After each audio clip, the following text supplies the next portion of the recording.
Vous connaissez des difficultés de tout genre. Vous êtes désespéré, au point de vouloir tout abandonner. Vous voulez expérimenter une véritable délivrance, recouvrir la santé et accéder à une liberté et un épanouissement financier et familial. Vous désirez de tout cœur vous rapprocher plus de l'Éternel Dieu, votre Créateur, et mieux connaître sa parole. L'Église Semeur de vie et d'espoir, avec son premier responsable, Pasteur Léon Atta, ont le plaisir de vous proposer des messages d'édification et de transformation. Très bonne écoute à toutes et à tous. Très bonne écoute à toutes et à tous. Dis avec moi, payer la dîme. Payer la dîme. Dis avec moi, payer la dîme. Payer la dîme. Le péché commis par Adam était que Adam avait mangé la dîme qui appartenait à Dieu. Lorsque Dieu crée l'homme, il crée Éden, il place Adam dans le jardin. Après cela, il envoie Ève à ses côtés. Donc Dieu a planté un arbre au milieu du jardin. Et Dieu lui dit, tu pourras manger des fruits de tous les arbres du jardin. Quant à l'arbre de la connaissance du bien et du mal, tu n'en mangeras pas. Car le jour où tu en mangeras, tu mourras. Donc l'arbre de la connaissance du bien et du mal était la dîme de tout dans le jardin. Cet arbre appartenait à Dieu. Chaque fois que vous prenez le pourcentage de Dieu, il vous traitera comme il a traité Adam. Je dis, à chaque fois que vous prenez le pourcentage de Dieu, Dieu va vous traiter comme il a traité Adam en enlevant la bénédiction. Toutes les fois où vous mangez le dixième de ce que Dieu vous a donné, vous êtes en train de vous condamner à une certaine malédiction. Parce que Dieu ne va pas te maudire, mais Dieu va retirer la bénédiction. Et l'absence de la bénédiction, c'est la malédiction.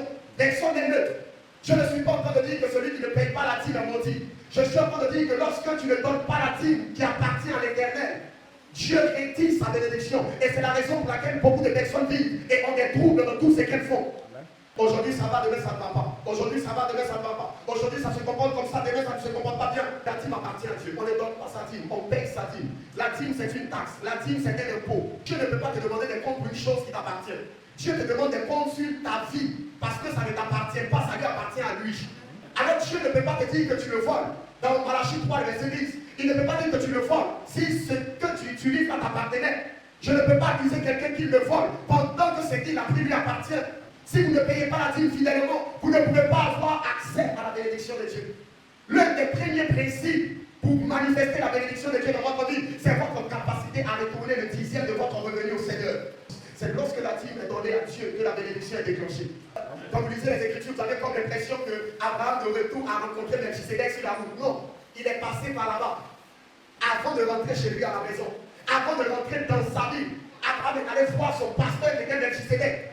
Et il a donné la dîme du butin qu'il avait obtenu. Beaucoup de personnes donnent le dixième mais ne donnent pas la dîme. La dîme, c'est le dixième qu'on donne en premier à Dieu. Tu peux donner le dixième de ton revenu sans donner la dîme de ton revenu. La dîme, c'est le dixième de ton revenu que tu enlèves en premier, avant toutes tes dépenses, avant toutes tes charges, et tu donnes à Dieu. Abraham l'avait compris.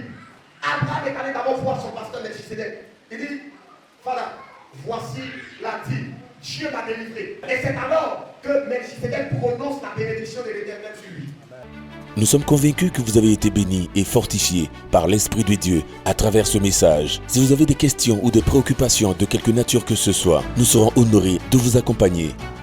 Vous souhaitez obtenir un rendez-vous avec l'homme de Dieu ou désirez visiter l'église Semeur de vie et d'espoir à Abidjan, Côte d'Ivoire, vous êtes les bienvenus. Écrivez-nous sur WhatsApp ou appelez-nous au numéro suivant, +225 01 72 866 482 0707 137 113. Visitez notre page Facebook, Église Semeur de vie et d'espoir. Notre mission, planter les enfants de Dieu dans la maison de l'Éternel par l'enseignement de la pure doctrine de Christ. Dieu vous bénisse.